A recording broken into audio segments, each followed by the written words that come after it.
Hello, and welcome back to Frank Weber's Party. This is your host, Frank Weber. So glad that you can make it today. This is our first show after, I guess, a month since I recorded last time, and I took that time off to try and figure out what would be better for this show and what would make it flow better and be better in terms of content for you. Was lost in a lot of thought. As a single show or a solo podcast, I guess you could say, I'm basically just talking to you. I'm basically bullshitting with you all the time. Because that's kind of what I do. I'm just bullshitting about various topics, and some of them are more important than others. But I do want it to be a big show or a bigger show than it is. And so I had to think about what exactly I wanted to do and what would be appealing to an audience. And it involved a lot of possible things, suggestions and ideas that I'm planning on trying to get into, and probably during the month of October. It's September 18th right now as I record this, but that includes video podcasting, more social media interaction and marketing, getting on other people's podcasts, and also doing more one-on-one interviews with guests on this show. But I wanted to get back into doing a show again. Haven't done one in a month, and I don't want to get rusty, and I don't want you to forget about the show. The main thing that I spent most of my time on during this off time was what is this show's niche or niche? I'm not sure what the correct pronunciation is. I like niche better. Sounds a little bit more polished and kind of fancy, kind of like a French word. It probably is a French word. But a lot of the podcast experts will tell you you need to have a niche topic that is very specific, which I get. Makes total sense to me because you want to stand out from the competition and you don't want to do something that everybody is doing. So I get that. And my main podcast teacher, I've never met him or anything, but his name is Pat Flynn. And he is kind of a podcasting and internet business expert. Seems like a really good guy, very knowledgeable. I would equate him to being like sort of the Dave Ramsey of his field. Dave Ramsey, of course, is a financial expert. And I say that meaning you cannot go wrong with his advice, but his advice isn't necessarily right for everybody.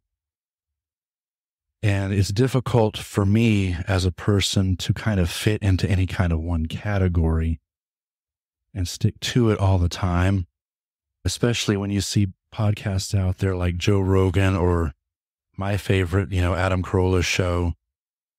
They have a genre, but they don't really have a niche from show to show. Adam's genre is comedy, of course, but he doesn't really have a niche. He doesn't fit into a box, I'm trying to say. And a lot of his guests are comedians, but a lot of them are in other fields as well. So my niche, if I have to have one, I'm still not sure that I really have one, by the way, but if I have to have one, it's discussing or bringing up, first of all, and discussing topics that a lot of people either can't or won't discuss, because there's so many of those now in our current society. And a lot of them are pretty broad topics, but there's also a lot of little subtopics that would make good conversation starters as well, and good topics to discuss here. These things tend to require a lot of critical thinking and kind of nuance to them as well, I guess you could say. I find them to be very interesting, and I really wish a lot of people, I'm not trying to point fingers or anything, but people could think about these things and discuss them a lot more openly in our society. We really need to get out there and talk and communicate with one another. Another word for this would probably be, I had a professor in dental school who actually coined this, and I'm going to use it here now, but I would call it hairy-chested topics.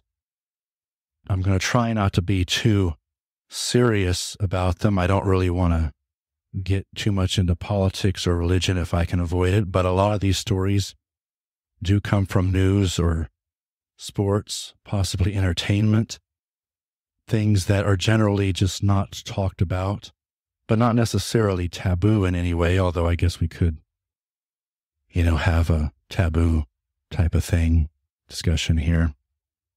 My review of Priscilla Barnes' works that she's been in, outside of Three's Company, those are things that are generally not talked about too much. I mean, you could find a podcast or two on those, but that's why her reviews fit into my niche along with these other topics that I'm going to discuss.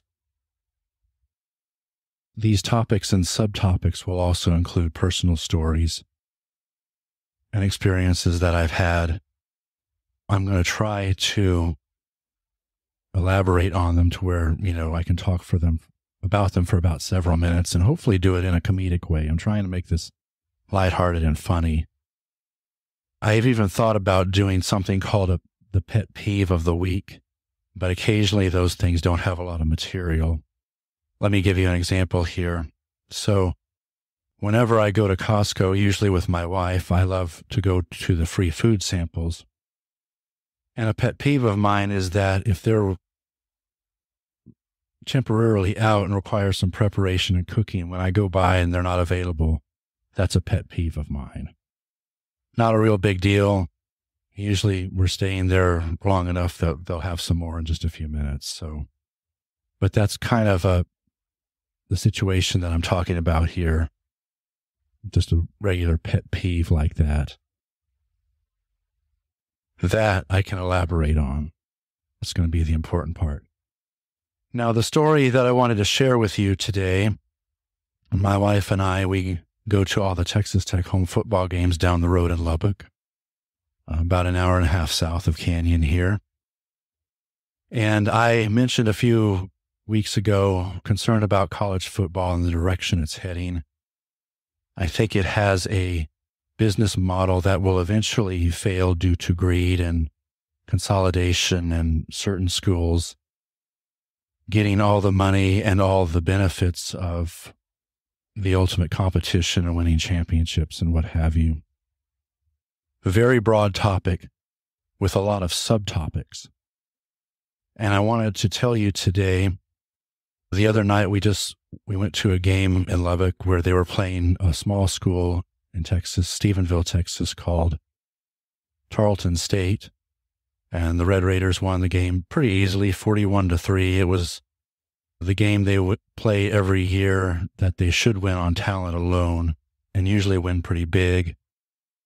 The smaller school, which is actually at one level lower in college football, comes there even with an ass kicking because they get something like, I think the going rate now is about $800,000 to come to Lubbock and be in that game, which apparently will cover Tarleton State's athletic budget for probably the next year or so.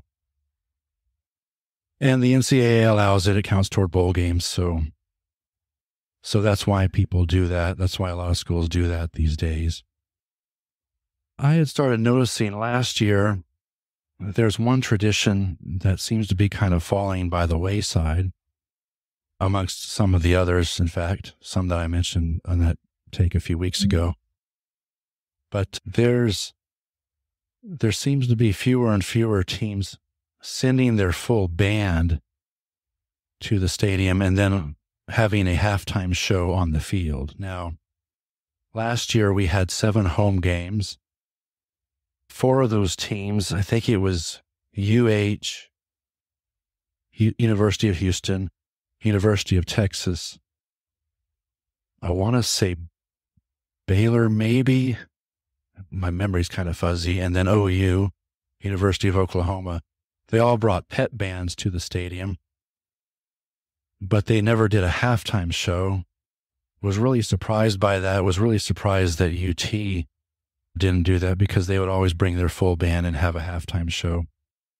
But that's a big part of college football tradition, not just being able to have your school's music there and fire up the team, but to get down on the field and have maybe at most a 7 or 8 minute halftime show to entertain the fans, and to have both schools partaking in that. That seems to be falling by the wayside. However, this little school, Tarleton State from Stephenville, Texas, decided to bring their full band to the game, and they actually performed on our field for 4 or 5 minutes during 20-minute halftime. And it was nice to see that. And I was kind of surprised that it would come from them, that they would be the next one to grace us with a halftime show. And the reason this is important, and you may be thinking, like, why am I going on and on about this? You know, Frank, can you just move on to Priscilla's review or something right now? The reason that I'm talking about this is because years ago, not just being at the game, but if you watched a game on TV, like the old Southwest Conference Raycom Game of the Week, the TV networks, including that one, would show a couple of minutes of each team's band at halftime. They wouldn't just automatically send it back to the studio for scores and highlights, but they would show you what is essentially the pageantry of college football. And now, for some reason, a lot of teams aren't bringing their full bands anymore. I know some of that has to do with band budget, but I don't know if there's some other reason why it's happening as well now, too. And so my hat's off to Tarleton State. I'm glad they did that. I was surprised that, like I said, a little school like that would be the first one in a while to bring their full band and have a halftime show. But I'm glad they did. I'm glad they're bucking the system. I tend to think the lower levels of college football and the schools there may have it a little bit easier. They may not make as much money and they don't have as big a budget. They seem to have it a little bit easier in that regard than I think the big schools now, given all the circumstances that's going on. And I'll probably mention that again sometime later in a future podcast. But anyway, thank you, Tarleton State Texan Band. And that was followed up, of course, by our Texas Tech Alumni Band, and then our current Goin' Band from Raiderland. Very pleased to see all that. But I just wanted to share that with you.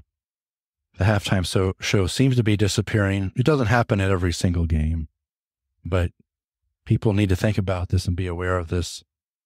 It's part of one of those non-monetary, intangible benefits of watching college football, and I'd hate to see it go.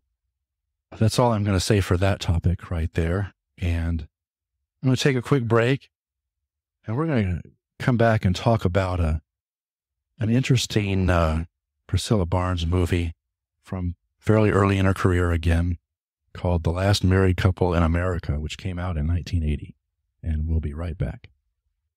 All right. Well, we're back. Before I get into the review of this movie here, Last Married Couple in America, I just wanted to say real quick, the first 2 home games in Lubbock at Jones AT&T Stadium, both Oregon and Tarleton State, have had terrific fans and really enjoyed having them there. I just wanted to give a little shout out there.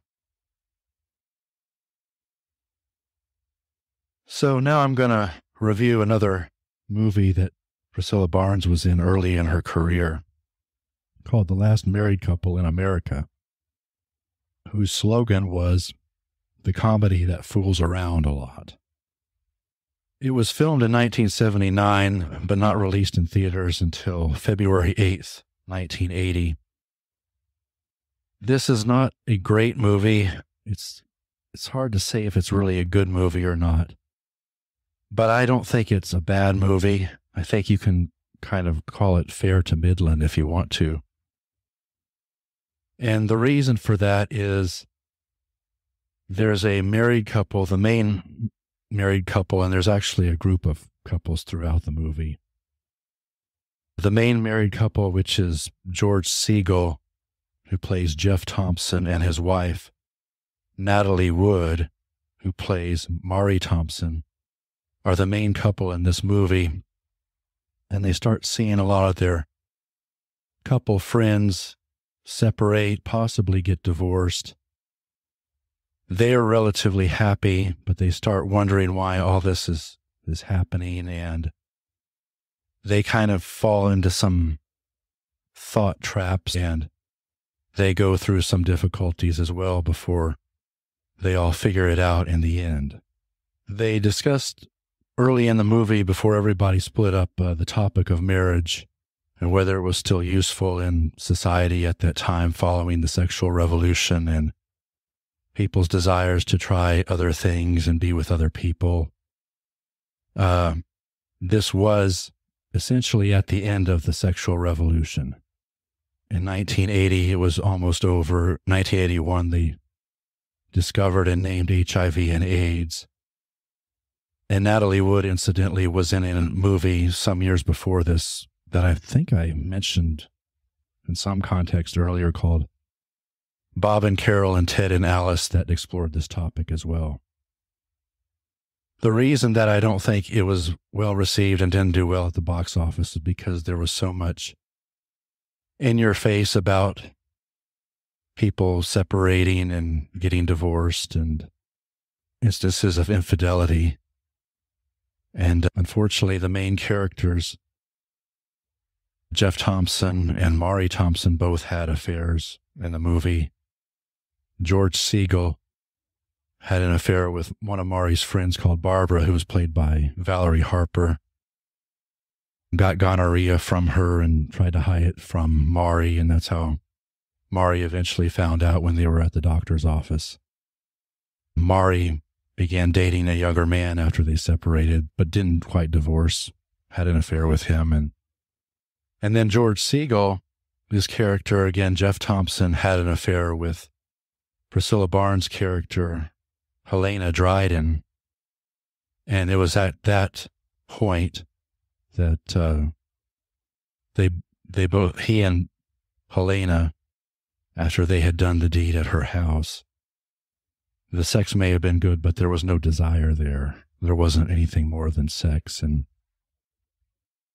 then so most of the couples that broke up or separated for a time, they eventually and somewhat magically get back together at the end of this flick. And then everything is all well and good again. So if you're squeamish and saddened by people breaking up and divorcing or adultery and infidelity, this isn't a good movie for you. But the movie isn't all bad. It makes you think about these topics and these issues that are coming up throughout the movie. And it does have a happy ending. And it is a comedy with some funny scenes and funny characters that I'm going to get into here. I'm also going to note that the theme song was sung by Maureen McGovern. I didn't write down the title here, but I realized that she also sang the theme song to the original Poseidon Adventure, which was There's Got to Be a Morning After, which even some of the characters were singing partly in that movie.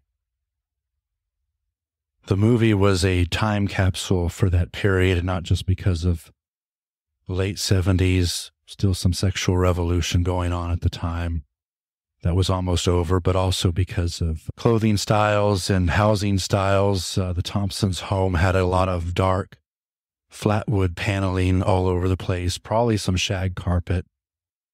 Totally something that you would not see now that's done by pretty much anybody.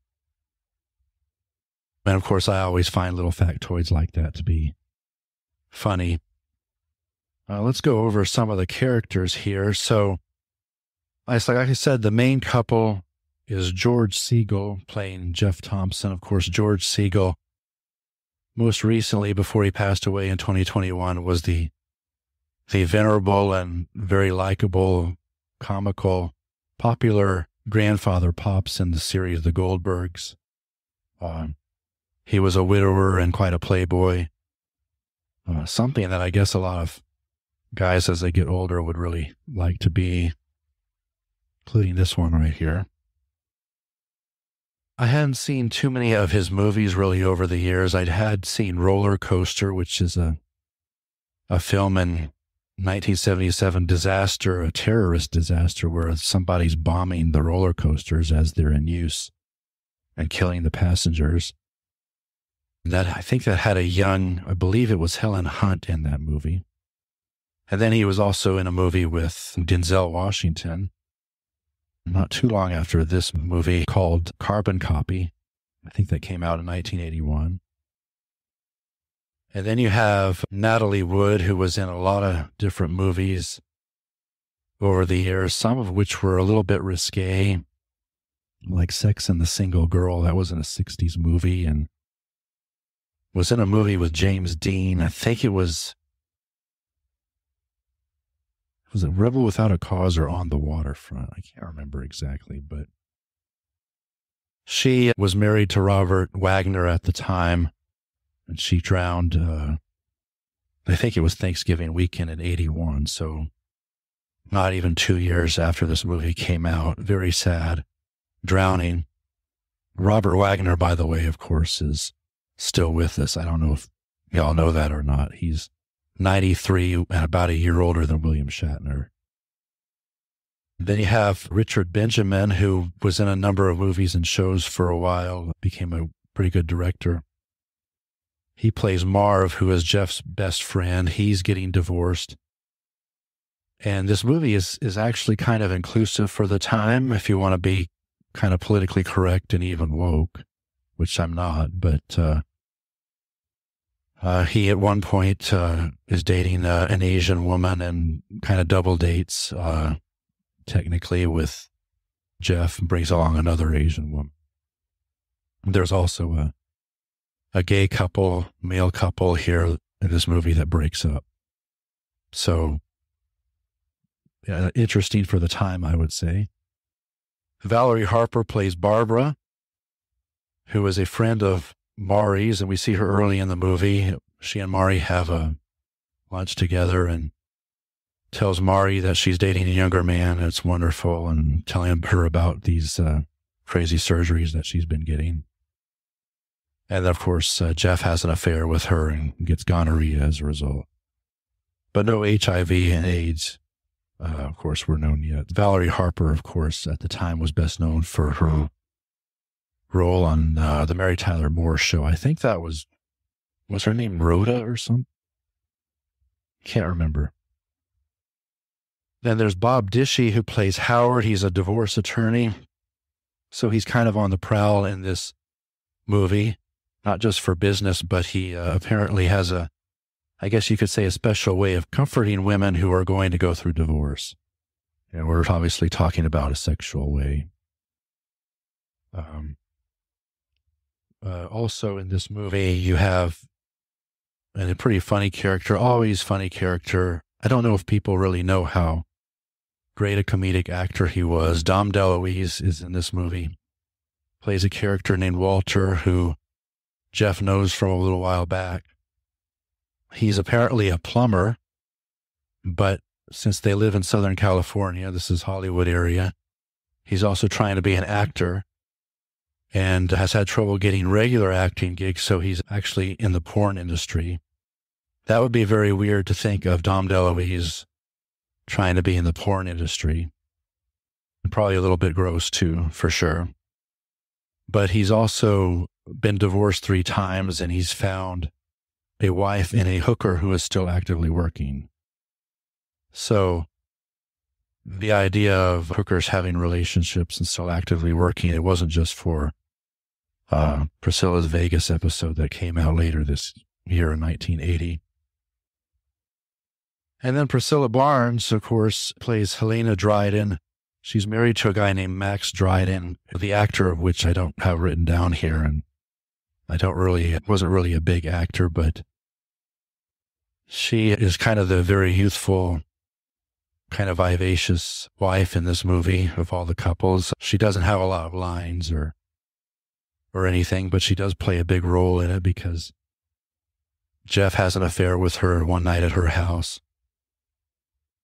And she's sitting under the covers naked while he's wearing a big pink robe of hers, watching the rain fall outside. And she's mostly covered up except for one scene.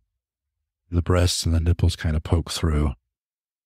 But then the very next time you see her, that's pulled up again. So I'm not really sure what happened on that shot, but that one shot, they gave us a little bit of an eyeful. And so some other people of note there, you have Catherine Hickland, who was very young in this show.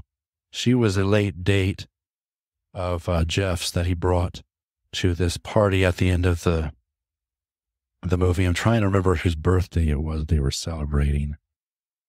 Maybe Maury's, I'm not exactly sure, but it was at his or their house with all the wood and flatwood paneling, dark flatwood paneling. She would marry David Hasselhoff in a few years and appeared in several Knight Rider episodes.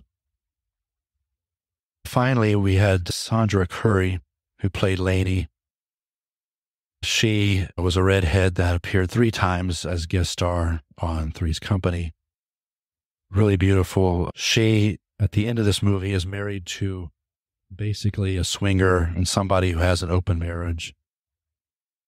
They were trying to get both Jeff and Maury, who had not quite yet reconciled, to participate in group sex and swinging with them.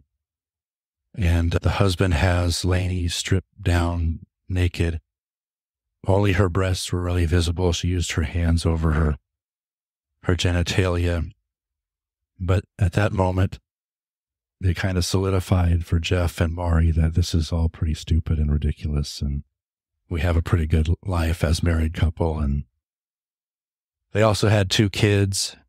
In fact, that swinging couple, it sounds like they got divorced, and Bob Dishy's character as the divorce attorney tried to get their business and stuff at the end. So anyway, like I said, it's a fair movie if you can stomach certain things. I know a lot of people can't stomach them. They couldn't really do it back in the day. There was a lot more traditionalism in 1980, I would say, than there is now. But we still have a lot of traditional people who truly believe in the power of love and marriage. I do, of course. But it is kind of funny, and I think it is worth a look. I'm going to give the overall grade for the movie. I'm going to give it about a C. So like I said, pretty fair. Priscilla's appearance in it, though, I'm going to give an A- too. And I believe that's about everything that I have for this show. Obviously, like always, I'm going to give a call to action. Please hit subscribe and tell your friends and family about me. And especially if you enjoy this show, enjoy this content, I'm working on making it funnier and producing the best content that I possibly can here. It would mean a lot to me if you did that. And I'm going to try also in various ways to reach out to you. And as fans and friends of mine, there's not a podcast if you, number one, can't make good content. Which I feel like I'm doing here. And number 2, need to have good back and forth with fans. I really desire that and really appreciate that from you. So until next time, this is Frank Weber signing off for Frank Weber's Party. The theme song is called Retro Funk by Soul Prod Music and can be found at pixabay.com.